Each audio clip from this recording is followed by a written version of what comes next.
ርእሰ ተኣማምነት ክበሃል ከሎ ኣብ ዓቕምኻን ኣብ ክእለትካን ኣብ ገዛእ ርእስኻን ምውካል ወይ ምእማን እዩ። ከይተጠራጠርካ ትገብሮ ደስ እናበለካ ትገብሮ ይኽእሎ እየ ኢልካ ትገብሮ ናይ ርእሰ ምኽኣል ስምዒት ክስማዓካ ከሎ ኣብ ሂወትና ንዓና ዝመስል ናትና ንብሎ ውሳነ ንክንወስድ ድማ ዓብይ ፅልዋ ኣለዎ ማለት እዩ። ርእሰ ተኣማምነት ማለት እዩ ዕዉት ዝኾነ ሂወት ንክንመርሕ እውን ይጠቕመና።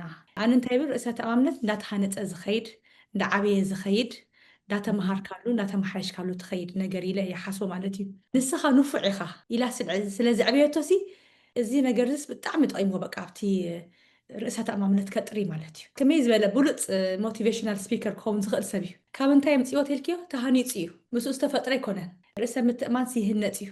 ሓንሳብ ትምህርቲ ዘይብልና ሃማንሲ ኮንፊደንስ ክትከውን ትኽእል ኢኻ በታ ትፈልጣ ማለት እዩ። ርእሰ ምትእማንሲ ዘለዎ ሰብ ነቲ ከባቢኡ ንፀሉ እዩ መሱኽ ገብራ እንተኽኢሉ ኣነ ከዓ ክገብራ ርእሰ ምትእማን ትዕቢትን በበይኑ እዩ ክልተ ኣንፃር እዩ ከማን ርእሰ ምትእማን ዘለዎ ሰብ ናይ ርእሰ ምኽኣል ስምዒት ኣለዎ።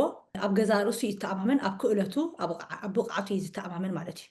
ኣይፈርሕን እዩ ኣይጠራጥርን እዩ። ነቲ ዝብሎ ከማንሲ ካልኣይ ግዜ ክደግሞ ይኽእል እዩ። ኣብ ገለገለ ሰባት ግን እቲ ፍልጠት የለን ግን ብድፍረት ከምዚ ነቲ ጌግኦም ክሽፍኑ ክብሉ ወይ ንሰባት የናቅሱ ነቲ ምስኦም ዘሎ እቶም ትዕቢት ዘለዎም ሰባት ማለት እዩ ብዙሕ ኣይፈልጡን እዮም። እቲ ናይ ፍልጠት ደረጃ ትሑት እዩ።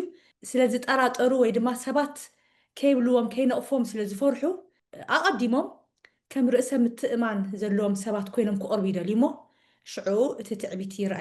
ምሕር ርእሰ ምትእማን ምህላው ናብ ትዕቢት እውን ከምርሕ ይኽእል እዩ። ርእሰ ምትእማን ፅቡቅ እዩ ግን ነብስኻ እንታይ ትነግረካ ኣለካ ነብስኻ ምስማዕ ፅቡቅ እዩ። ርእሰ ተኣማምነት ዘለዎ ሰብ ምስ ሰብ ኣይወዳደርን እዩ። ምስ ነብሱ እዩ ዝወዳደር። ዕጉብ እዩ። ንሰባት ክሕግዝ እዩ ዝደሊ ብኸመይ ሓባራዊ ምምልላእ እዩ ዝደሊ ምስ ካልኦት ሰባሲ ከመይ ገይረ ተማላሊአ ክነብር እየ ዝብል እምበር ከምዚ ብዛዕባ ነብሱ ጥራይ ይሓስብን እዩ። በንፃሩ ግን ኣብ ትዕቢተኛ ሰብ ግን ንነብሱ ሓፍሓፍ ከብላ ስለ ዝደሊ ሰባት ክወድቁ ከለዉ ደስ ይብሎ ማለት እዩ። ርእሰ ምትእማን ዘለዎ ሰብ ፅን ኢሉ ምስማዕ ፈቱ እዩ። ናቱ ናይ ካልኦት ሓሳባት ክወስድ ስለ ዝደሊ እቶም ትዕቢተኛ ሰባት ግን በቃ እሶም ጥራይ ክዛረቡ እምበር እቲ ርእሰ ምትእማን ዘለዎ ሰብ ድኽመታቱ ዝፈልጥ ሰብ እዩ። እቲ ትዕቢት ዘለዎ ሰብ ግን ኩሉ ዝፈልጥ እዩ ድመስሎ።